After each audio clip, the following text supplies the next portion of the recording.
പ്രിയപ്പെട്ട സുഹൃത്തുക്കളെ, വയനാട് ജില്ലയിലെ ഒന്ന് രണ്ട് പഞ്ചായത്തുകളിൽ ഉണ്ടായ അതിഭീകരമായിട്ടുള്ള ദുരന്തത്തിൽ ഇന്നിതിനകം 400-ലധികം ആളുകൾ മരിച്ചു കഴിഞ്ഞു.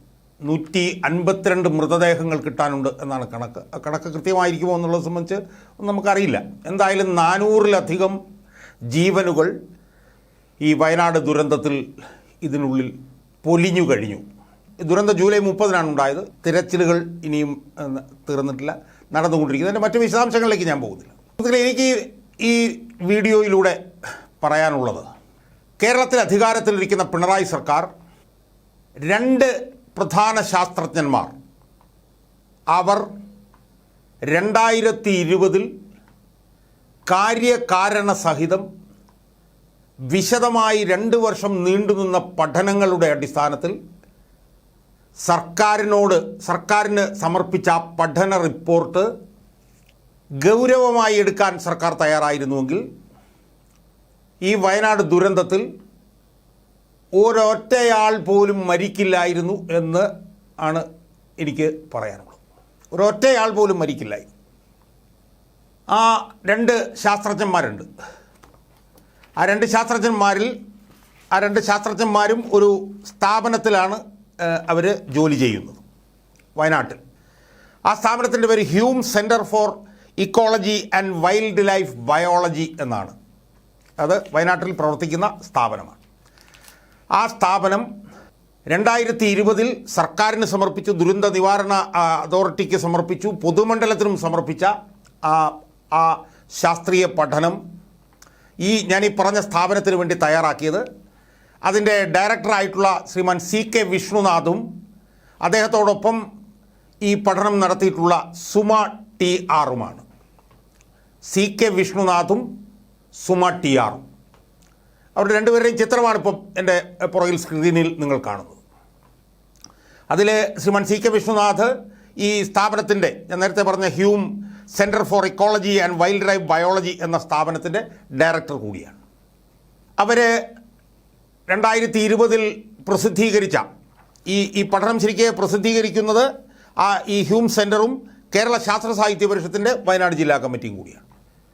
ആ റിപ്പോർട്ടിൻ്റെ പേര്, ആ ശാസ്ത്രീയ പഠന റിപ്പോർട്ടിൻ്റെ പേര് വയനാട്ടിൽ ഇനി വേണ്ടത് ജാഗ്രത, ഉരുൾപൊട്ടൽ സാധ്യതാ പഠന റിപ്പോർട്ട്. അതാണ് ആ റിപ്പോർട്ടിൻ്റെ പേര്. ആ റിപ്പോർട്ടിൻ്റെ ഈ പറഞ്ഞ പോലെ കവർ പേജാണ് നിങ്ങളിപ്പം എൻ്റെ പുറകിൽ സ്ക്രീനിൽ കാണുന്നത്. ഏതാണ്ട് 72 പേജുള്ള ആ റിപ്പോർട്ടിൽ ഈ ശാസ്ത്രജ്ഞന്മാരായിട്ടുള്ള വിഷ്ണുദാസും സുമയും കണ്ടെത്തിയിട്ടുള്ള കാര്യങ്ങൾ ഗൗരവമായി പിണറായി സർക്കാർ പരിഗണിച്ചിരുന്നുവെങ്കിൽ ഞാൻ പറയുന്നു, ആണയിട്ട് പറയുന്നു, ഒരൊറ്റയാൾ പോലും ഈ ദുരന്തത്തിൽ മരിക്കില്ലായിരുന്നു. സുഹൃത്തുക്കളെ, ഈ റിപ്പോർട്ട് ഒന്ന് വിശദമായി എൻ്റെ പ്രേക്ഷകരുമായി സംവദിക്കാൻ വേണ്ടിയിട്ടാണ് ഞാൻ ശ്രമിക്കാൻ പോകുന്നത്. ഈ റിപ്പോർട്ട് യഥാർത്ഥത്തിൽ തയ്യാറാക്കിയത് വിഷ്ണുദാസും സുമ TRും കൂടിയാണ്. അതിലൊരു ജിയോസ്പേഷ്യൽ അനാലിസിസ് നടത്തിയിരുന്നു. അത് ഹ്യൂം സെൻറ്ററിൽ തന്നെയുള്ള 2 ശാസ്ത്രജ്ഞന്മാരായിരുന്നു. എന്ന് മാത്രമല്ല, ഈ പഠനത്തിനൊരു വിദഗ്ധ സമിതി ഉണ്ടായിരുന്നു, ഒരു ഉപദേശക സമിതിയും ഉണ്ടായിരുന്നു. ഒരു 6 വിദഗ്ധന്മാരടങ്ങുന്ന ഒരു വിദഗ്ധ സമിതി ഇവർക്കുണ്ടായിരുന്നു. Doctor Sreekumar, doctor Brijesh, Abdul Hameed, PU Das, പിന്നെ വിഷ്ണുദാസ്, പിന്നെ സുമ, അവരടങ്ങുന്ന ഒരു വിദഗ്ധ സമിതി. എന്ന് മാത്രമല്ല, ഇതിന് വളരെ സീനിയറായിട്ടുള്ള 6 പേരുടെ ഒരു ഉപദേശക സമിതിയും ഉണ്ടായിരുന്നു. അതിലൊന്ന് ഡോക്ടർ വിനോദ് മേനോൻ, അദ്ദേഹം ദേശീയ ദുരന്ത നിവാരണ സമിതിയുടെ സ്ഥാപകാംഗമായിരുന്നു. അതുപോലെ തന്നെ C ബാലഗോപാൽ IAS, അദ്ദേഹം സ്റ്റാർട്ടപ്പ് മെൻറ്ററാണ്, അനഹ ട്രസ്റ്റ് ബാംഗ്ലൂർ, അവരാണ് ഇതിൻ്റെ സാമ്പത്തിക സഹായം നൽകിയത്. അതുപോലെ തന്നെ G ബാലഗോപാൽ IAS, മുൻ UNICEF country representative, Keshavendrakumar IAS, മുൻ ജില്ലാ കളക്ടർ വയനാട്, അജയകുമാർ IAS, മുൻ ജില്ലാ കളക്ടർ വയനാട്, K ബാലഗോപാൽ, കേരള ശാസ്ത്ര സാഹിത്യ പരിഷത്ത്. അപ്പോൾ വളരെ ആഴത്തിൽ പഠനം നടത്താൻ കഴിവുള്ള വിദഗ്ധന്മാരടങ്ങുന്ന വിദഗ്ധ സമിതിയും ഉപദേശക സമിതിയും അടങ്ങുന്നതായിരുന്നു ഈ പഠന റിപ്പോർട്ട്. അവരാണ് ഈ പഠന റിപ്പോർട്ട് തയ്യാറാക്കിയത്. സുഹൃത്തുക്കളെ, ഇതിൻ്റെ ആമുഖം, അതായത് വയനാട്ടിൽ ഇനി വേണ്ടത് ജാഗ്രത, ഉരുൾപൊട്ടൽ സാധ്യത പഠന റിപ്പോർട്ട് എന്നാണല്ലോ ഇതിൻ്റെ പേര്. അതിൻ്റെ ആമുഖത്തിൽ ചില കാര്യങ്ങൾ പറഞ്ഞിട്ടുണ്ട്.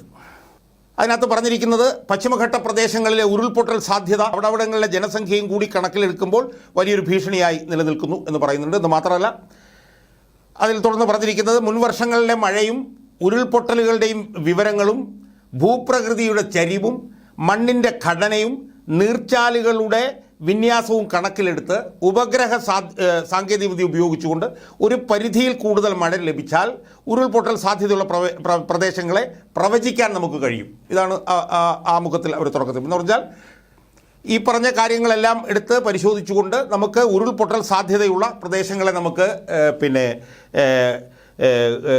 പ്രവചിക്കാൻ കഴിയും. എന്നിട്ട് അവർ രണ്ട് വർഷം നീണ്ടുനിന്ന പഠനമാണ് നടത്തിയത്. കൂടാതെ വയനാടിൻ്റെ വിവിധ ഭാഗങ്ങളിൽ കഴിഞ്ഞ 20 വർഷത്തിലുണ്ടായിട്ടുള്ള മഴയുടെ അളവുകളും വിശകലനം ചെയ്തു എന്നും ആമുഖത്തിൽ പറയുന്നു. അതിനുശേഷം ഈ പറഞ്ഞതുപോലെ കാലാവസ്ഥയിൽ ഉണ്ടായിട്ടുള്ള മാറ്റം അതിനെക്കുറിച്ചിട്ട് പറയുന്നുണ്ട്. കാലാവസ്ഥാ വ്യതിയാനവുമായി ബന്ധപ്പെട്ട് കേരളത്തിൽ ശാസ്ത്രലോകം മുന്നറിയിപ്പ് നൽകിയിരുന്ന അതിവൃഷ്ടി സാധ്യതയാണ് 2018-ലും 19-ലും പശ്ചിമഘട്ട മലനിരകളിൽ സംഭവിച്ചത്. മഴ കിട്ടുന്നതിലുണ്ടായിട്ടുള്ള മാറ്റങ്ങൾ, കാലാവസ്ഥയിലുണ്ടായിട്ടുള്ള മാറ്റങ്ങൾ, ഇതെല്ലാം അവർ ആമുഖത്തിൽ പറയുന്നു. അത് പറഞ്ഞതിന് ശേഷം അവർ ഒരു ഭാഗത്ത് പറയുന്നത് ദരിദ്ര ജനവിഭാഗങ്ങളെയാണ് ഈ ദുരന്തം വല്ലാതെ ഉലച്ചത് എന്നാണ് ആമുഖത്തിൽ അവർ ഒരു ഭാഗത്ത് പറയുന്നത്. എന്നിട്ട് ആമുഖം അവസാനിക്കുന്ന 1-2 കാര്യങ്ങൾ നമ്മൾ പ്രധാനമായി പരിശോധിക്കേണ്ടത്. അത് വയനാടിൻ്റെ ഭൂവിനിയോഗത്തിലുണ്ടായിട്ടുള്ള മാറ്റങ്ങൾ ഈ പ്രദേശത്തെ സൂക്ഷ്മ കാലാവസ്ഥയിലും കാര്യമായ മാറ്റങ്ങൾ ഉണ്ടാക്കിയിട്ടുണ്ട്. അതാണ് ഏറ്റവും പ്രധാനമായിട്ടുള്ള ഒരു കാര്യം. അതായത് വയനാടിൻ്റെ സൂക്ഷ്മ കാലാവസ്ഥയിൽ കാര്യമായ മാറ്റങ്ങൾ ഉണ്ടാക്കിയത് വയനാടിൻ്റെ ഭൂവിനിയോഗത്തിലുണ്ടായിട്ടുള്ള മാറ്റമാണ്. എന്നിട്ട് അവർ ആ ആമുഖം അവസാനിക്കുന്നത് വളരെ പ്രധാനപ്പെട്ട 1-2 കാര്യങ്ങൾ നിരീക്ഷണങ്ങൾ നടത്തിക്കൊണ്ടാണ്. ഉയർന്ന കുന്നുകളും ചരിവുകളും നിറഞ്ഞ വയനാടിൻ്റെ ഭൂരിപക്ഷം പ്രദേശങ്ങളിലും പ്രകൃതിയാ തന്നെ അതീവ മഴയെ താങ്ങുന്നതിന് പ്രാപ്തി കുറഞ്ഞവയാണ്. മനസ്സിലായില്ലേ? അതായത് വയനാടിൻ്റെ ഉയർന്ന കുന്നുകളും ചെരിവുകളും നിറഞ്ഞ വയനാടിൻ്റെ ഭൂരിഭാഗം പ്രദേശങ്ങളിലും അതിതീവ്ര മഴയെ താങ്ങുന്നതിന് പ്രാപ്തി കുറഞ്ഞവയാണ്. എന്നാൽ ജനസംഖ്യയിലെ നല്ലൊരു പങ്കും അധിവസിക്കുന്നത് ചരിവും ഉയരവും കൂടിയ കുന്നുകളിലോ പുഴത്തടങ്ങളിലോ ആണ്. കഴിഞ്ഞ 100 വർഷക്കാലമായി വയനാട്ടിൽ മനുഷ്യജീവിതത്തിൻ്റെ ഭാഗമായി ഉണ്ടായ ഇടപെടലുകൾ പ്രകൃതിയെ കൂടുതൽ ദുർബലപ്പെടുത്തിയിട്ടുണ്ട്. ഇത് ദുരന്തങ്ങളുടെ എണ്ണവും അവ മനുഷ്യജീവിതത്തിൽ ഉണ്ടാക്കുന്ന ആഘാതങ്ങളും വർദ്ധിപ്പിക്കുന്നതിന് കാരണമായിട്ടുണ്ട്. അതിനാൽ തന്നെ പെട്ടെന്നുണ്ടായ ആഘാതം എന്നതിനപ്പുറം പടിപടിയായി മനുഷ്യജീവിതത്തിലും അത് പ്രകൃതിയിലും ഉണ്ടാക്കുന്ന മാറ്റങ്ങളുടെ തുടർ അനുഭവങ്ങളായി വേണം ഈ പ്രശ്നത്തെ കാണാൻ. ഏറ്റവും പ്രസക്തമായിട്ടുള്ള ഇംഗ്ലീഷ് പറഞ്ഞ പെർട്ടിനൻ്റ് ആയിട്ടുള്ളൊരു ഒബ്സർവേഷനാണ്. ഉയർന്ന കുന്നുകളും ചരിവുകളും നിറഞ്ഞ വയനാടിൻ്റെ ഭൂരിപക്ഷം ഭാഗങ്ങളും പ്രകൃതിയാ തന്നെ അതീതീവ്ര മഴയെ താങ്ങുന്നതിന് പ്രാപ്തി കുറഞ്ഞവയാണ്. എന്നാൽ ജനസംഖ്യയിലെ വലിയൊരു പങ്കും അധിവസിക്കുന്നത് ചെരിവും ഉയരവും കൂടിയ കുന്നുകളിലോ പുഴത്തടങ്ങളിലോ ആണ്. കഴിഞ്ഞ 100 വർഷക്കാലമായി വയനാട്ടിൽ മനുഷ്യജീവിതത്തിൻ്റെ ഭാഗമായി ഉണ്ടായിട്ടുള്ള ഇടപെടലുകൾ പ്രകൃതിയെ കൂടുതൽ ദുർബലപ്പെടുത്തിയിട്ടുണ്ട്. ഇത് ദുരന്തങ്ങളുടെ എണ്ണവും അവ മനുഷ്യജീവിതത്തിൽ ഉണ്ടാക്കുന്ന ആഘാതങ്ങളും വർദ്ധിപ്പിക്കുന്നതിന് കാരണമായിട്ടുണ്ട്. അതിനാൽ തന്നെ പെട്ടെന്നുണ്ടായ ആഘാതം എന്നതിനപ്പുറം പടിപടിയായി മനുഷ്യജീവിതത്തിലും അത് പ്രകൃതിയിലും ഉണ്ടാക്കിയ മാറ്റങ്ങളുടെ തുടർ അനുഭവങ്ങളായി വേണം ഈ പ്രശ്നത്തെ കാണാൻ എന്ന് പറഞ്ഞുകൊണ്ടാണ് അവർ അവരുടെ ആമുഖം അവസാനിപ്പിക്കുന്നത്. അതിനുശേഷം അവർ 3-ാമത്തെ അധ്യായത്തിൽ ഈ പഠന ഫലങ്ങളെക്കുറിച്ച് പറഞ്ഞിട്ടുണ്ട്, അതിതീവ്ര മഴയെക്കുറിച്ച് പറഞ്ഞിട്ടുണ്ട്. അത് ആ പഠന ഫലം തുടങ്ങുന്നത് തന്നെ വയനാടിൻ്റെ മഴയിലും അളവിലും വ്യാപ്തിയിലുമൊക്കെ ഉള്ള വ്യത്യാസങ്ങൾ അവർ പറയുന്നുണ്ട്. വയനാടിൻ്റെ തെക്ക് പടിഞ്ഞാറൻ പ്രദേശങ്ങളിൽ 3000 മുതൽ 5000 വരെ മില്ലിമീറ്റർ മഴ പെയ്യുമ്പോൾ കിഴക്കൻ പ്രദേശത്ത് കുറവാണ് മഴ, 1500 മില്ലിമീറ്റർ മഴയുള്ളൂ. മധ്യഭാഗത്തും ഏതാണ്ട് 2500 മില്ലിമീറ്റർ മഴയുണ്ട്. മലകളുടെ കിടപ്പും ഭൗമശാസ്ത്രപരമായ പ്രത്യേകതകളുമാണ് ഇതിനുള്ള വ്യത്യാസത്തിന് കാരണം. വയനാട്ടിലെ വ്യത്യസ്ത മഴ മേഖലകളെ വ്യക്തമാക്കുന്ന മാപ്പ് അവർ കൊടുത്തിട്ടുണ്ട്. ആ മാപ്പ് ഞാൻ പുറകിൽ ഇപ്പോൾ നിങ്ങൾക്ക് കാണാം. വയനാടൻ നൂൽമഴ ഏറെ പ്രസിദ്ധമായിരുന്നു. തുടർച്ചയായി പെയ്യുന്ന ശക്തി കുറഞ്ഞ മഴയാണ് വയനാട്ടിൽ സ്വാഭാവികമായി ഉണ്ടായിരുന്നത്, നൂൽമഴ. എന്നാൽ 90കളുടെ തുടക്കം മുതൽ തന്നെ വർഷപാതത്തിൻ്റെ സ്വഭാവത്തിൽ മാറ്റമുണ്ടായി. നൂൽമഴ ഇല്ലാതായി. ജൂൺ 1 ആരംഭിക്കുന്ന കാലവർഷം 10-15 എന്നുള്ള നിലയിലേക്ക് മാറി. വാർഷിക വർഷപാതത്തിൽ 50%-ലധികം കുറവ് വന്നു. മഴയുടെ സ്വഭാവം നിർത്താതെ പെയ്യുന്ന നൂൽമഴയിൽ നിന്ന് കുറഞ്ഞ സമയം കൊണ്ട് കുറഞ്ഞ സ്ഥലത്ത് ശക്തിയായി പെയ്യുന്ന തരത്തിലേക്ക് മാറി. ഇത് ചരിഞ്ഞ മലമ്പ്രദേശങ്ങൾ നിറഞ്ഞ വയനാടിനെ സംബന്ധിച്ചിടത്തോളം ആപൽക്കരമായിട്ടുള്ള ഒന്നാണ്. അപ്പോൾ നീണ്ടു നിൽക്കുന്ന സമയത്തേക്ക് വളരെ മോഡറേറ്റ് ആയിട്ട് പെയ്യുന്ന ഒരു മഴയും എന്നുള്ള നിലയിൽ എന്നുള്ളതായിരുന്നു അവിടുത്തെ ഒരു നേരത്തെ ഉണ്ടായിരുന്നൊരു മൺസൂൺ കലണ്ടർ. അത് മാറുകയും ജൂൺ 1 തുടങ്ങുന്ന മഴ ജൂൺ 10-15 എന്നുള്ള നിലയിലേക്ക് വരികയും വർഷപാതത്തിൽ കുറവുണ്ടാവുകയും നൂൽമഴ എന്ന് പറയുന്നിടത്തു നിന്ന് മാറിയിട്ട് കുറഞ്ഞ സ്ഥലത്ത് കനത്ത അതിതീവ്രമായിട്ടുള്ള മഴ പെയ്യുന്ന ഒരു സാഹചര്യത്തിലേക്ക് അത് വന്നു.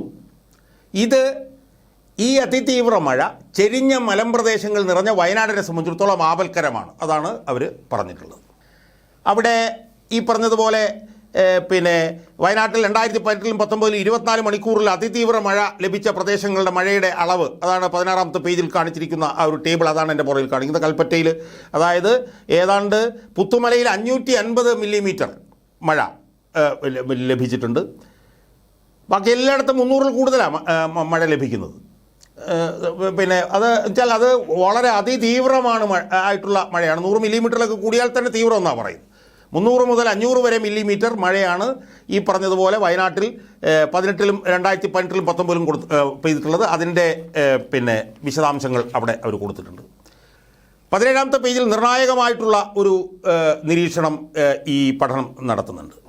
അതെന്താണെന്ന് ചോദിച്ചാൽ, ബ്രിട്ടീഷ് ഭരണകാലത്ത് തോട്ടം വികസനത്തിൻ്റെയും വനം കൊള്ളയുടെയും ഭാഗമായി വലിയ മലഞ്ചെരിവുകളിൽ ഇടപെടൽ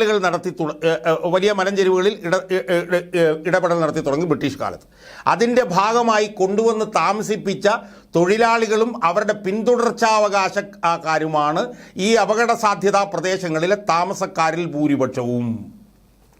അതായത് ബ്രിട്ടീഷ് ഭരണകാലത്ത് നടന്ന തോട്ടം വികസനത്തിൻ്റെയും വനം കൊള്ളയുടെയും ഭാഗമായി മലഞ്ചെരിവുകളിൽ വലിയ ഇടപെടൽ ആ കാലത്ത് തുടങ്ങി. അതിൻ്റെ ഭാഗമായി കൊണ്ടുവന്ന് താമസിച്ച തൊഴിലാളികളും അവരുടെ പിന്തുടർച്ചക്കാരുമാണ് ഈ ഇവിടെ കൂടുതലുള്ളത് എന്ന് പറയുമ്പോൾ ഈ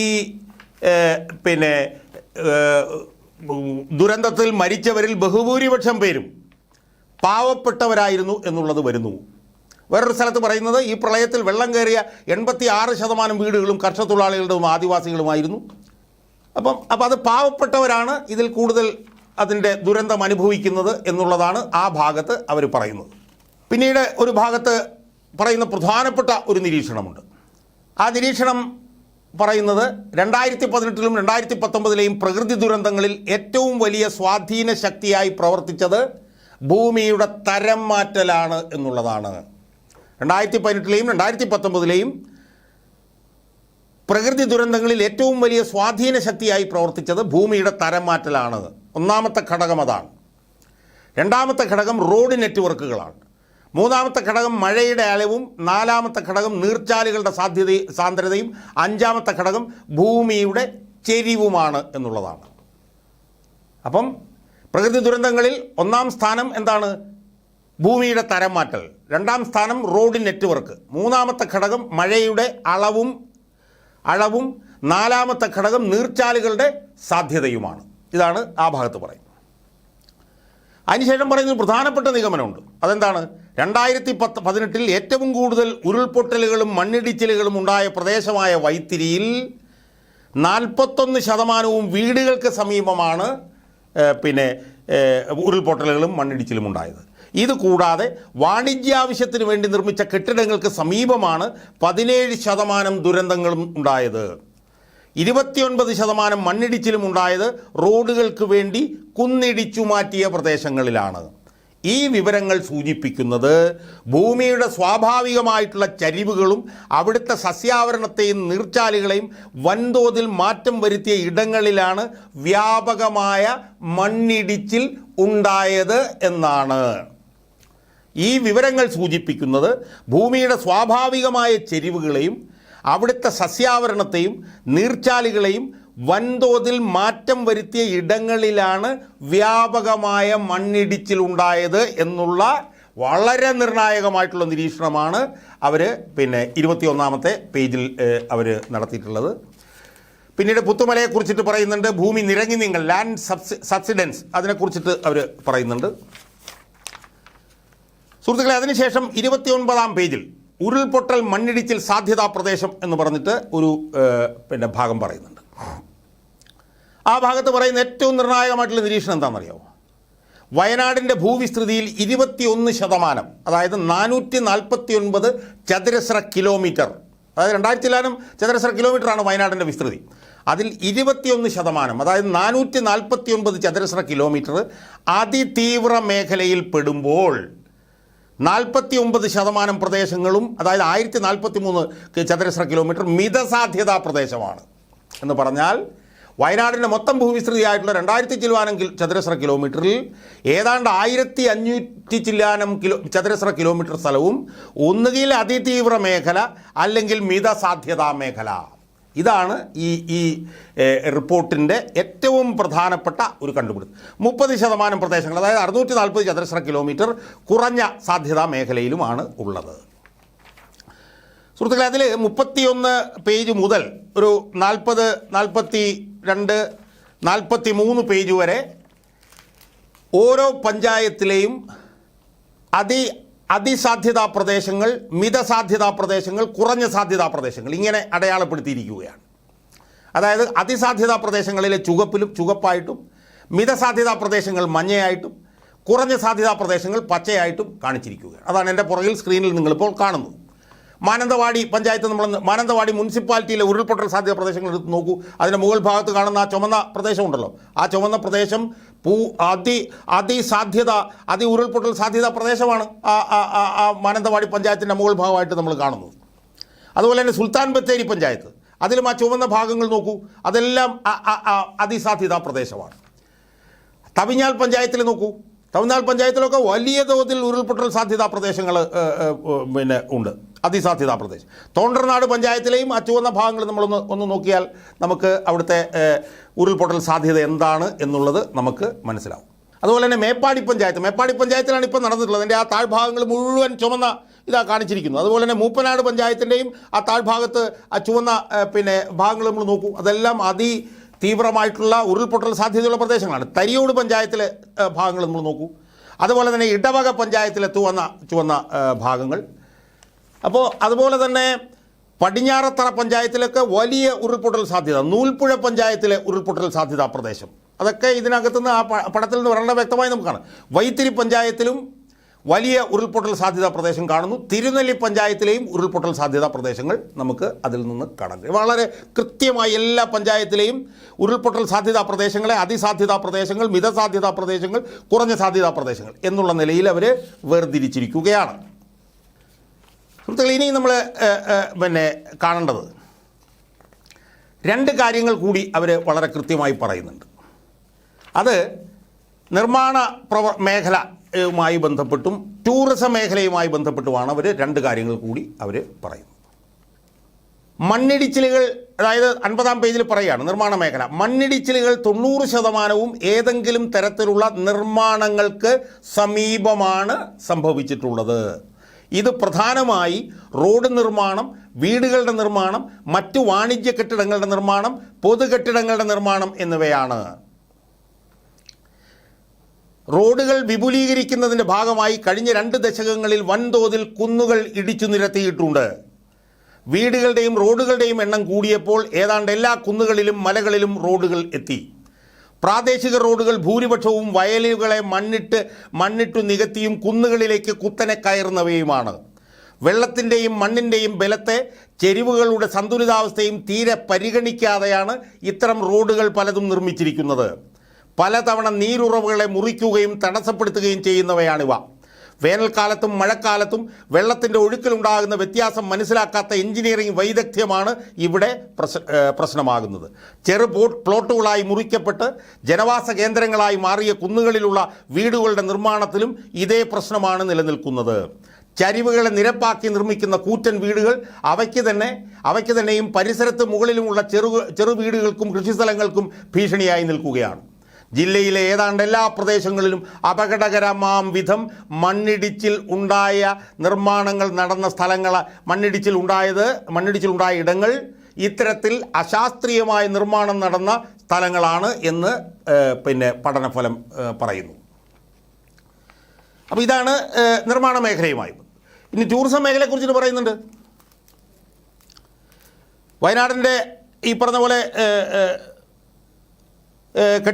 അതായത് ടൂറിസം മേഖലയിൽ കഴിഞ്ഞ 10 വർഷത്തിനിടയിൽ ഏറ്റവും കൂടുതൽ നിർമ്മാണ പ്രവർത്തനങ്ങൾ നടന്ന വൈത്തിരിയിലാണ് ഏറ്റവും കൂടുതൽ ഉരുൾപൊട്ടലുകൾ ഉണ്ടായിട്ടുള്ളത്. ടൂറിസം മേഖലയിൽ കഴിഞ്ഞ 10 വർഷത്തിനിടയിൽ ഏറ്റവും കൂടുതൽ നിർമ്മാണ പ്രവർത്തനങ്ങൾ നടന്ന വൈത്തിരി മേഖലയിലാണ് ഏറ്റവും കൂടുതൽ ഉരുൾപൊട്ടലുകൾ ഉണ്ടായിട്ടുള്ളത്. വനത്തിനുള്ളിലും മറ്റ് സംരക്ഷിത മേഖലകളിലും നടക്കുന്ന ടൂറിസം വികസനം വനത്തിനു മേലും മലകൾക്ക് മേലും ഏൽപ്പിക്കുന്ന ആഘാതം വലുതാണ്. കോട്ടത്തറ പഞ്ചായത്തിൽ സ്ഥിതി ചെയ്യുന്ന 90 മീറ്റർ ഉയരമുള്ള കുറുമ്പാലക്കോട്ടയിൽ 10 ഇടത്താണ് 2019 ചെറുതും വലുതുമായിട്ടുള്ള ഉരുൾപൊട്ടലുണ്ടായത്. ഇവ മാപ്പ് ചെയ്ത് പരിശോധിച്ചപ്പോൾ കാണാൻ കഴിഞ്ഞത് മലയുടെ മുകൾ ഭാഗത്തുണ്ടായിട്ടുള്ള പൊട്ടലുകൾ ടൂറിസത്തിനായി JCB ഉപയോഗിച്ച് നിർമ്മിച്ച നടപ്പാതയിലെ വശങ്ങളിലാണ് ഉണ്ടായിരിക്കുന്നത് എന്നുള്ളതാണ്. അടുത്ത കാലത്തായി നൂറുകണക്കിന് ടൂറിസ്റ്റുകളെ ആകർഷിക്കുന്ന ഇടമാണ് കുറുമ്പാലക്കോട്ട.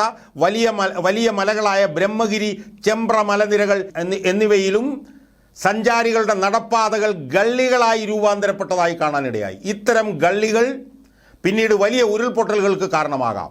ഇതൊക്കെ തന്നെ സ്വകാര്യ മേഖലയിലെ ടൂറിസം നിർമ്മാണ പ്രവർത്തനങ്ങളെപ്പറ്റിയും വനത്തിനകത്തും മലമുകളിലും നടക്കുന്ന ടൂറിസം വികസനത്തെപ്പറ്റിയും അവയുണ്ടാക്കുന്ന ആഘാതങ്ങളെപ്പറ്റിയും വിശദമായ ഒരു പഠനത്തിൻ്റെ ആവശ്യകതകളിലേക്ക് വിരൽ ചൂണ്ടുന്നു. വേറൊരു സ്ഥലത്ത് അവർ പറയുന്നത് എന്താ? വലിയ മലകളുടെ ചരിവുകളിലാണ് ഇവിടെ നടക്കുന്ന റിസോർട്ടുകളിൽ ഭൂരിപക്ഷവും. അവയ്ക്ക് നടുവിലൂടെ ഒഴുകുന്ന അരുവികളിലും മറ്റും ജലസ്രോതസ്സുകളും പൂർണ്ണമായും അവരുടെ നിയന്ത്രണത്തിലാണ്. കെട്ടിടത്തിന് അനുവാദം കൊടുക്കുന്നതൊഴിച്ചാൽ മറ്റൊരു പ്രവർത്തനത്തിലും പഞ്ചായത്തിനോ ജനങ്ങൾക്കോ നിയന്ത്രണമില്ല. അപ്പോൾ ഇതാണ് നിർമ്മാണ പ്രവർത്തനങ്ങളെക്കുറിച്ചും ടൂറിസം വികസനത്തിനെ കുറിച്ചിട്ടും ഇതിനകത്ത് പറയുന്നത്. അതിൽ 5-ാമത്തെ അധ്യായം നിർദ്ദേശങ്ങൾ എന്നുള്ളതാണ്. നിർദ്ദേശങ്ങൾ. ആ നിർദ്ദേശങ്ങളിൽ അവരെ എത്ര വിശദമായിട്ടുള്ള നിർദ്ദേശങ്ങൾ പറയുന്നത്. തുടങ്ങുന്നത് തന്നെ പുനർനിർമ്മാണം സുസ്ഥിര പാരിസ്ഥിതിക സാമൂഹിക വ്യൂഹങ്ങളെ പുനഃസ്ഥാപിച്ചുകൊണ്ടായിരിക്കണം. അതിലൊന്ന് ചെരിവുള്ള മേഖലകളിലെ വികസനം. മേപ്പാടി, മൂപ്പനാട്, വൈത്തിരി, പൊഴുതന, വെള്ളമുണ്ട, തൊണ്ടാർനാട്, മാനന്തവാടി, തിരുനെല്ലി, മുട്ടിൽ, കോട്ടത്തറ എന്നീ പഞ്ചായത്തുകൾ അതീവ ഉരുൾപൊട്ടൽ സാധ്യതയുള്ള പ്രദേശങ്ങളിൽ ഉൾപ്പെടുന്ന പഞ്ചായത്തുകളാണ്. 25 ഡിഗ്രിയിലധികം ചരിവ് കൂടിയ പ്രദേശത്ത് താമസിക്കുന്ന ആളുകളുടെ എണ്ണം കണക്കാക്കി അവരെ പുനരധിവസിപ്പിക്കുന്നതിനുള്ള പദ്ധതികൾ തയ്യാറാക്കി സമയബന്ധിതമായി നടപ്പിലാക്കണം. നിർണായകമാണ്. 25 ഡിഗ്രിയിലധികം ചരിവ് കൂടിയ പ്രദേശത്ത് താമസിക്കുന്ന ആളുകളുടെ എണ്ണം കണക്കാക്കി അവരെ പുനരധിവസിപ്പിക്കുന്നതിനുള്ള പദ്ധതികൾ തയ്യാറാക്കി സമയബന്ധിതമായി നടപ്പിലാക്കണം. വയനാടിൻ്റെ പശ്ചിമഘട്ട ഭാഗത്തുള്ള മലമ്പ്രദേശത്ത് 30 ഡിഗ്രിയിൽ കൂടുതൽ ചെരിവുള്ള സ്ഥലങ്ങളിൽ താമസിക്കുന്ന എല്ലാ കുടുംബങ്ങളെയും മാറ്റിപ്പാർപ്പിക്കേണ്ടതാണ്. വയനാടിൻ്റെ പശ്ചിമഘട്ട ഭാഗത്തുള്ള മലമ്പ്രദേശത്ത് 30 ഡിഗ്രിയിൽ കൂടുതൽ ചെരിവുള്ള സ്ഥലങ്ങളിൽ താമസിക്കുന്ന എല്ലാ കുടുംബങ്ങളെയും മാറ്റിപ്പാർപ്പിക്കേണ്ടതാണ്. 30% ചെരിവുള്ള പ്രദേശങ്ങളിൽ മണ്ണിടിച്ചു നീക്കി കെട്ടിടങ്ങളും റോഡുകളും നിർമ്മിക്കുന്നതിനുള്ള അനുമതികൾ നിർത്തിവെക്കണം.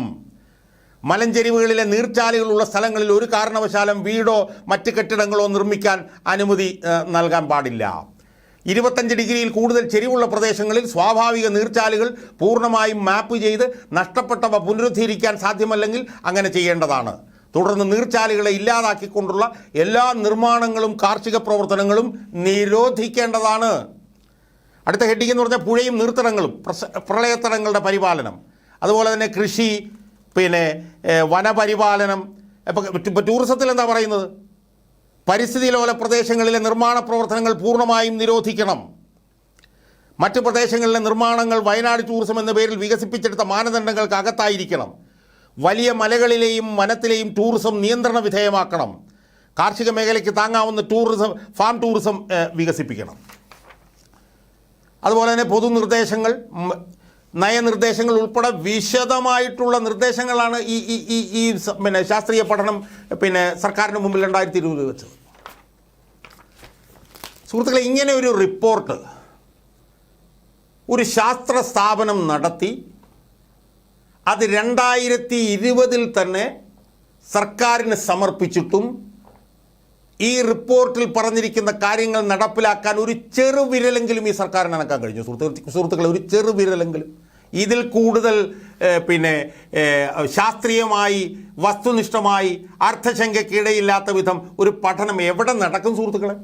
ആ പഠനത്തിൽ ഈ പറഞ്ഞ പോലെ സംശയ ലേശമന്യേ പറഞ്ഞിരിക്കുകയല്ലേ, മനുഷ്യൻ്റെ ഇടപെടലാണ് ഈ കുഴപ്പത്തിന് കാരണം. കാലാവസ്ഥയിൽ ഉണ്ടായിട്ടുള്ള മാറ്റം ഉണ്ട്, മഴയുടെ രീതിയിൽ വന്ന മാറ്റം, അതിതീവ്ര മഴ, അതൊക്കെ വളരെ കൃത്യമായി പറയുന്നുണ്ട്. പക്ഷേ അങ്ങനെ മഴ പെയ്യുമ്പോൾ ആ മഴയെ താങ്ങാനുള്ള ശക്തി ആ ചെരിഞ്ഞ വയനാട്ടിലെ മലമ്പ്രദേശങ്ങൾക്ക് ഉണ്ടാകാതെ പോയത് മനുഷ്യൻ വിവേചനരഹിതമായി നടത്തിയിട്ടുള്ള ഇടപെടലാണെന്ന് കാര്യകാരണ സഹിതം ശാസ്ത്രീയ അടിത്തറയോടുകൂടി ഈ വിഷ്ണുദാസും സുമയും അടങ്ങുന്ന ഈ സ്ഥാപനം നടത്തുകയും വയനാട്ടിൽ ഇനി വേണ്ടത് ജാഗ്രത, ഉരുൾപൊട്ടൽ സാധ്യതാ റിപ്പോർട്ടെന്ന് പറഞ്ഞ് റിപ്പോർട്ടുണ്ടാക്കി കൊടുത്തിട്ടും അതിന്മേൽ ചെറുവിരലനക്കാൻ പോലും തയ്യാറാവാതിരുന്ന, ആ റിപ്പോർട്ട് കണ്ടെന്ന് പോലും നടിക്കാൻ തയ്യാറാകാതിരുന്ന ഈ പിണറായി സർക്കാരിനല്ലേ യഥാർത്ഥത്തിൽ ഈ 400-ലധികം ആളുകൾ മരിച്ചതിൻ്റെ പൂർണ്ണ ഉത്തരവാദിത്വം? അത് ചോദിക്കാനാണ് ഞാൻ ഈ വീഡിയോയിലൂടെ ശ്രമിക്കുന്നത്. അപ്പോൾ പുനരധിവാസത്തെക്കുറിച്ചിട്ടാണ് ചർച്ച, അത് നമുക്ക് വേറെ ചെയ്യാം.